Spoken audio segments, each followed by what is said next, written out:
Hai guys, welcome to my YouTube channel. Perkenalkan, nama aku Mutia Karin. Gimana kabar kalian guys? Hari ini kita udah masuk ke part terakhir dari cerita horor karyanya Kak Simpleman yang ada di Twitter atau X, yaitu Diincar Penghuni Pabrik Tua. Nah, kita akan langsung mulai ke ceritanya ya. Rupanya saya sudah mengganggu kediamannya. Belalang yang saya tunjuk bersama teman-teman saya rupanya adalah belalang jadi-jadian, dan itu milik makhluk itu. Beliau tidak terima dengan apa yang saya lakukan sehingga mengincar saya. Sedangkan teman-teman saya tidak diincar. Mbah Narno juga menjelaskan, ada alasan kenapa dia, makhluk itu begitu menginginkan saya. Itu karena saya punya darah hangat, atau bahasa Jawanya, getih anget. Ketika beliau mau menjelaskan, rupanya Bapak menghentikan Mbah Narno.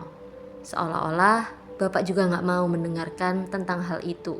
Intinya, Mbah Narno mulai sekarang akan mengawasi saya dan melarang keras saya untuk mendekati tempat itu. Bahkan, lewat pun tidak diperbolehkan. Saya akhirnya menuruti pernyataan itu. Lalu, apakah semuanya berhenti sampai di sini? Jawabannya, tidak semudah itu. Saya punya 2 adik. Jarak umur adik saya yang pertama hanya 1,5 tahun. Sedangkan adik saya yang bungsu itu 6 tahun. Kata orang-orang, saya sama adik saya yang pertama itu sangat mirip. Bahkan banyak orang yang selalu salah membedakan kami berdua. Disinilah bencana itu datang kembali. Adik saya nggak tahu apa-apa soal kejadian saya pernah didatangi makhluk itu di kamar. Karena saat itu adik saya masih menginap di rumah nenek saya yang masih satu desa. Sehingga Bapak lupa ngasih tahu soal pantangan pergi atau sekedar ke tempat kolam limbah itu. Tapi sore itu adik saya ke sana. Adik saya ke sana ketika ngejar layangan putus. Apakah adik saya celaka? Jawabannya tidak. Karena yang didatangi oleh makhluk itu adalah saya. Yang saya ingat adalah waktu itu sore hari. Saya meringkuk di atas ranjang sendirian. Saya baru aja nangis seharian. Karena pagi tadi ibu pergi pamit untuk kerja keluar kota. Karena waktu itu ekonomi keluarga saya benar-benar lagi buruk-buruknya. Ibu kerja buat bantu bapak.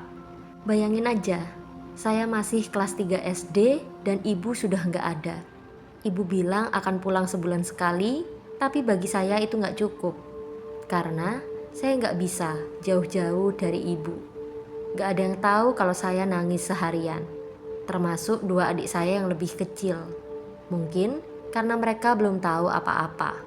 Bapak bangunin saya pas azan maghrib. Beliau menyuruh saya mandi, lalu sholat dan kemudian ngaji. Tapi ada yang aneh sama badan saya. Karena nggak tahu kenapa, badan saya kayak berat banget. Jangankan untuk berdiri, untuk duduk saja saya nggak sanggup. Akhirnya saya cuma bisa rebahan sambil manggil bapak. Bapak datang, kemudian nanya, kenapa saya nggak bangun. Dan akhirnya saya cerita. Pas bapak periksa kening saya, beliau kaget karena badan saya panas banget. Adik saya yang paling kecil ikut nenek. Jadi di rumah cuma ada bapak sama adik saya yang pertama. Dan waktu saya melihat adik saya, di belakangnya ada makhluk itu. Saya takut. Saya cuma bisa nangis dan bapak kebingungan. Bapak terus mijitin saya dan beliau baru sadar. Akhirnya saya bilang, "Arek iku nak kene pak. Anak itu di sini pak." Mendengar itu, bapak langsung pergi ke rumah Mbah Narno dan menyuruh adik saya yang kecil untuk menjaga saya. Gak henti-hentinya makhluk itu melototin saya. Saya udah takut banget. Adik saya gak paham apa-apa. Tapi di sela waktu itu, saya beraniin buat ngomong sama makhluk itu. Ngomongnya gak pakai mulut, tapi kayak hati ke hati mungkin ya. Lapo kowe mrene maneh? Salahku opo? Kenapa kamu kesini lagi? Salahku apa? Dia menjawab pertanyaan saya. Walaupun bentuknya perawakan anak kecil, tapi suaranya gede banget. Kon gak salah, tapi adikmu sing salah. Kamu gak salah, tapi adikmu yang salah. Adikku? Saya bingung. Adikmu rewuki panggonanku. Dadi aku bakal nuntut hal iku karo kowe. Adikmu mengganggu tempatku. Jadi, aku akan menuntut hal itu sama kamu. Saya kaget waktu mendengarnya. Terus, jalukmu apa maneh? Terus, kamu minta apa lagi? Kon, Kamu. Saya semakin takut saat makhluk itu berbicara seperti itu. Lek aku mau. Kalau aku nggak mau, adikmu tak gowo. adikmu saya bawa. Saya langsung berdiri. Dan anehnya, saya bisa bangun lagi. Saya langsung menarik adik saya. Ojo! Jangan! Saya teriak sambil menangis. Melok aku ae, awakmu gak bakal nangis maneh. Akeh koncone nak kono. Ikut saya saja, kamu gak akan nangis lagi. Banyak temannya di sana. Makhluk itu masih berbicara. Kemudian, saya bisa mendengar kalau Mbah Narno sudah datang. Beliau langsung memegang kepala saya. Wes, ojo dirungokno bujuk rayune demit. Sudah. Jangan didengarkan ya bujuk rayunya iblis. Awakmu wis tak peringatno, tapi awakmu nantang aku. Kamu sudah saya peringatkan, tapi kamu nantang saya. Mbah Narno melotot sama makhluk itu. Makhluk itu tidak bergeming. Aku nuntut janjimu. Bangunanku diarak-arak karo dulure arek iki. Aku menuntut janjimu. Tempatku dirusak sama saudaranya dia. Gak isok. Mbah Narno berteriak marah. Saya bisa melihat Mbah Narno mengambil keris di pinggangnya. Dan saat itu juga, saya kaget. Ada makhluk besar, hampir tingginya sama dengan tinggi pintu rumah. Berbulu lebat, bermata merah, serta bertaring, muncul. Makhluk itu tepat berdiri di belakang Mbah Narno. Tampaknya itu adalah perewangan dari Mbah Narno. Saya semakin takut saat melihatnya. Aku teko jaluk arek iki tok. Gak ono niat gawe nantang panjenengan. Tapi aku gak mundur blas. Aku hanya datang untuk meminta anak ini. Tidak ada niat untuk menantang Anda. Tapi ingat, saya tidak akan mundur sebelum mendapatkannya. Saya nggak tahu apa yang terjadi. Tiba-tiba, saya seperti dipukul dengan keras sekali. Kalau kata bapak yang menyaksikan waktu itu, badan saya katanya ditabrakkan ke tembok, entah oleh siapa. Begitu saya bangun, saya lihat mata bapak sudah merah. Tampaknya bapak baru saja menangis. Mbah Narno ada di samping saya. Beliau tampak bersimpati. Saya masih nggak tahu apa-apa, kayak linglung. Saya juga lihat ada istri dari Mbah Narno. Awakmu kangen mak tangger. Kamu kangen ibu tanak, kata Mbah Narno. Saya bingung, kok bisa Mbah Narno tahu? Terus beliau berkata kalau ibu sedang dalam perjalanan pulang. Jadi nggak usah sedih lagi. Saya langsung senang mendengarnya. Tapi saya masih melihat kalau bapak masih sedih. Lapo toh pak, kok koyokannya sedih ngono? Kenapa sih pak, kok kayaknya sedih gitu? Mbah Narno menjawab. Awakmu sabar dilek yo. Mari iki bakal dadi malam sing dawa kanggo awakmu. Kamu sabar dulu ya. Habis ini akan menjadi malam yang panjang untuk kamu. Saya masih nggak ngerti apa maksud dari Mbah Narno. Tapi semua terjawab waktu ada yang masuk. Itu adalah paman saya, Pak Deno. Pak Deno begitu datang langsung memeluk bapak, kemudian datang ke tempat saya yang sedang terbaring. Sopo sing wani-wani nyandak ponakanku iki? Tak keplekane saiki. Siapa yang berani untuk mengganggu ponakanku ini? Sini, kau habisi saja sekarang. Saya nggak pernah melihat Pak Deno semarah ini. Di antara keluarga besar saya, sejak kecil semua orang desa tahu kalau Mbah Narno adalah tetua dan orang pintar di sini. Dan Pak Deno adalah juru kunci di desa saya. Mbah Narno dan Pak Deno berbicara berdua. Tapi saya bisa dengar apa yang mereka omongin. Katanya makhluk itu ada di dalam tubuh saya. Saya kaget bukan kepalang waktu mendengarnya. Karena saya sendiri nggak ngerasain apa-apa. Dan Mbah Narno juga membahas kalau saya getih anget. Jadinya makhluk itu gak bisa mengambil alih tubuh saya. Dia hanya berdiam diri agar makhluk itu gak bisa diapa-apain sama Mbah Narno. Mbah Narno juga sudah mencoba untuk memberi perintah sama Joko Gemblung, yang saya perkirakan adalah makhluk hitam tadi. Tapi makhluk itu lebih licik. Kalau dia ingin melukai, maka saya juga akan kena imbasnya. Karena makhluk itu bersembunyi di dalam tubuh saya. Wajah Pak Deno merah padam. Beliau meminta air dicampur dengan garam dan terus-terusan bergumur dengan air itu sambil sesekali bertanya hal aneh ke arah saya. Pertanyaannya seputar, "Sopo kon? Tak ajurno pisan ae kon lek wani-wani nyandak keluargaku.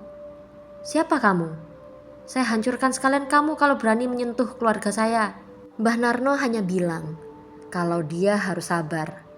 Mereka gak bisa berbuat apa-apa sebelum ibu saya pulang. Jam 5 subuh, ibu baru datang. Wajahnya sedih mau menangis. Setelah dikabari, beliau langsung nyari bus untuk pulang. Saya ingat waktu itu. Ibu langsung memeluk saya gak henti-henti. Mbah Narno yang pertama kali berdiri. Beliau bilang kalau mobil di luar sudah menunggu. Saya tambah bingung. Apa maksudnya mobil? Ternyata ada mobil carry tua menunggu kami.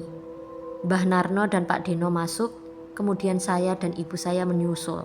Bapak hanya berpesan agar saya lebih kuat. Saya digendong sama bapak ke mobil, tapi bapak gak ikut karena mobilnya terbatas. Selain itu, ada adik saya di rumah. Saya gak bisa merasakan kalau ada makhluk itu di tubuh saya. Tapi, saya bisa tahu kalau badan saya lumpuh. Gak bisa diapa-apain. Berangkatlah kami di dalam mobil. Sepanjang perjalanan, saya hanya dipeluk ibu saya yang masih menangis. Mbah Narno sama Pak Dino hanya diam. Saya akhirnya bertanya, "Ini mau kemana?" Jauh. Jawab Pak Dino dengan ketus. Saya gak ingat sepanjang perjalanan. Tapi yang saya tahu, cuma perjalanannya lama banget. Hampir 6 jam. Terakhir sebelum sampai, kita masuk ke dalam jalanan yang di samping kanan kirinya hutan semua. Sampailah kami di sebuah rumah di daerah kampung. Kampungnya sendiri masuk ke dalam hutan. Kanan kirinya rumah sederhana dari bambu.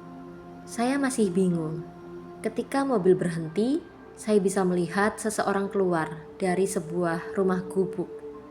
Perempuan, sudah tua, di bibirnya ada warna merah-merah. Dia ngelihatin saya dari luar mobil. Wajahnya tua banget. Mungkin sekitar umur 70 tahunan lebih. Dia bicara pakai bahasa Jawa medok. "Jupukno wit kelor iku, Nduk. Ambilkan aku daun kelor itu, Nak."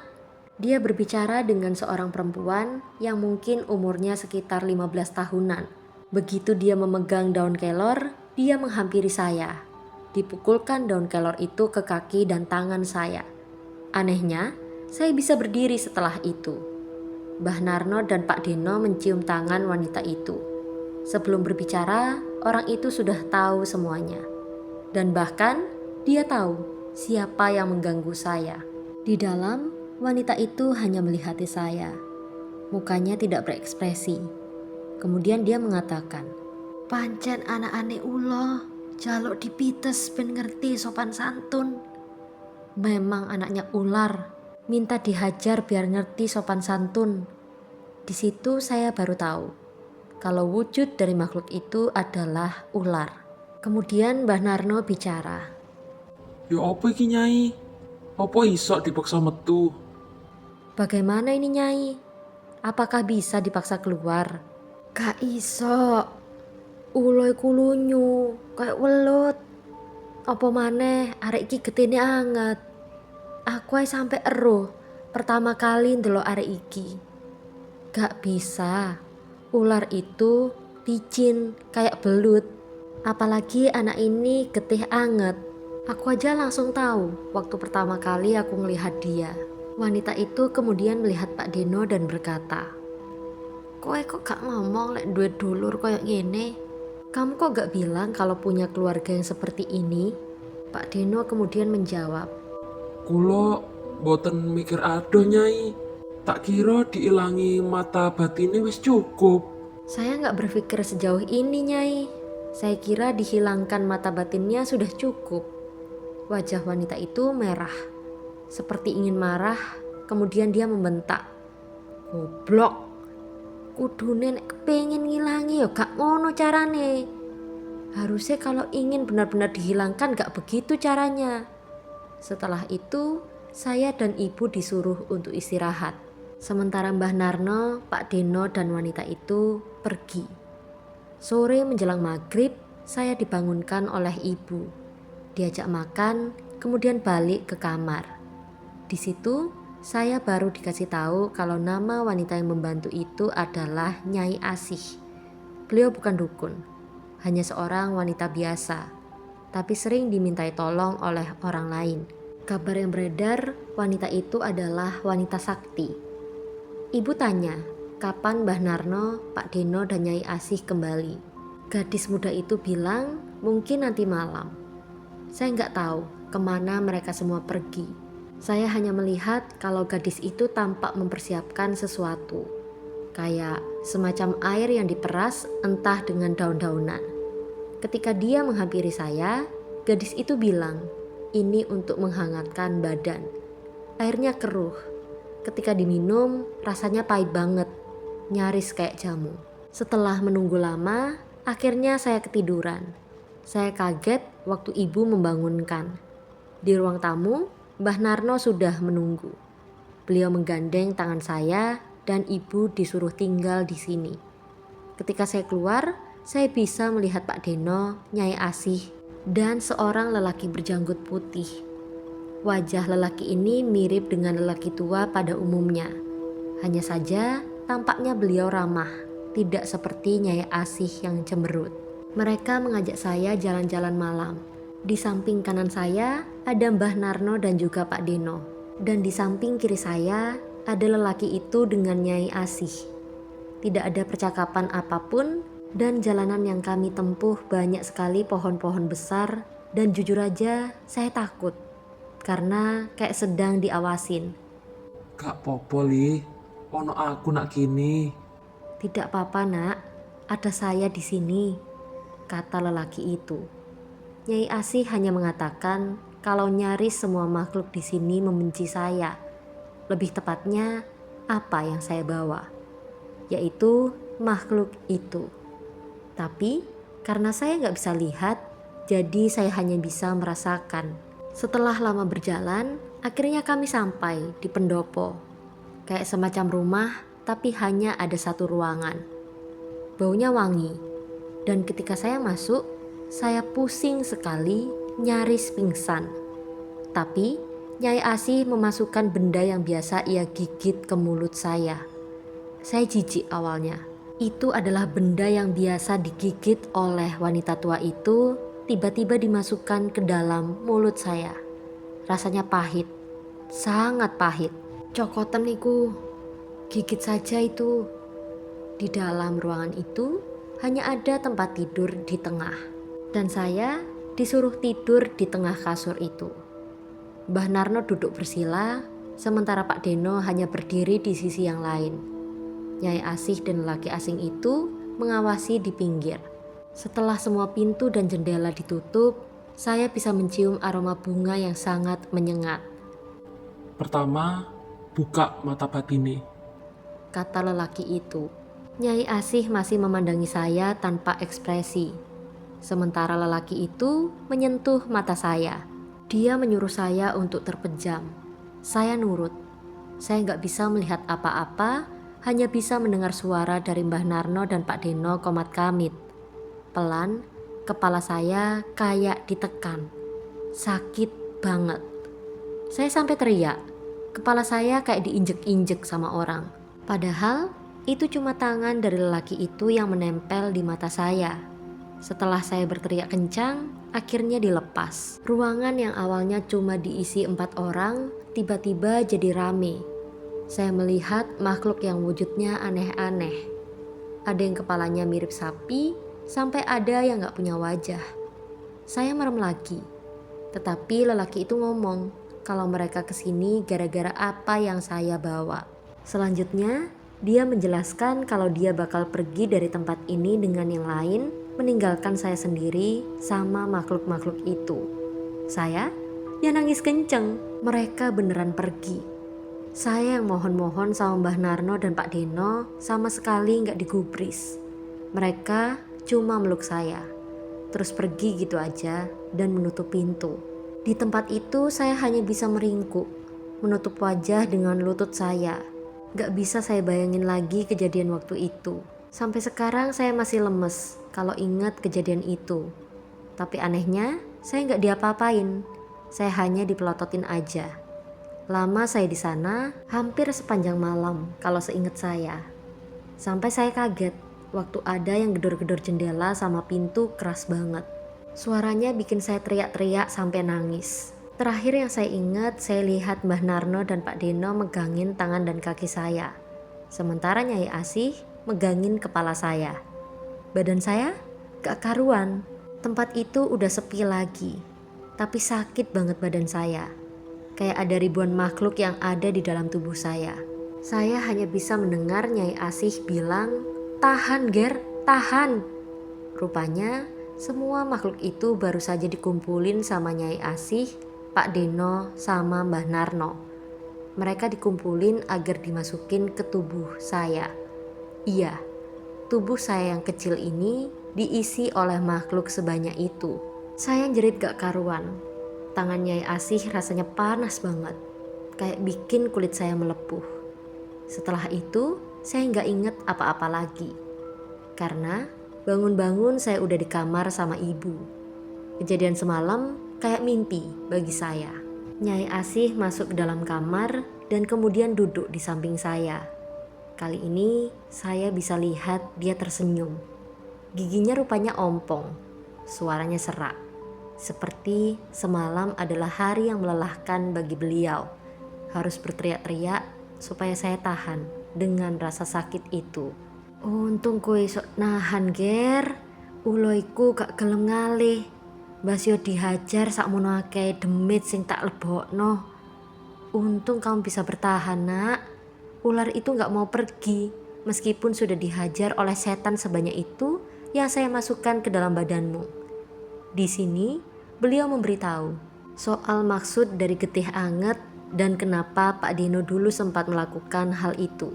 Nyai Asih hanya bilang kalau punya getih anget itu adalah hal yang tidak bagus. Karena dasarnya, ada manusia yang begitu disukai oleh jin atau setan dan sebangsanya. Getih anget atau darah yang hangat ini bisa memancing makhluk itu untuk masuk ke dalam tubuh, kemudian menguasainya.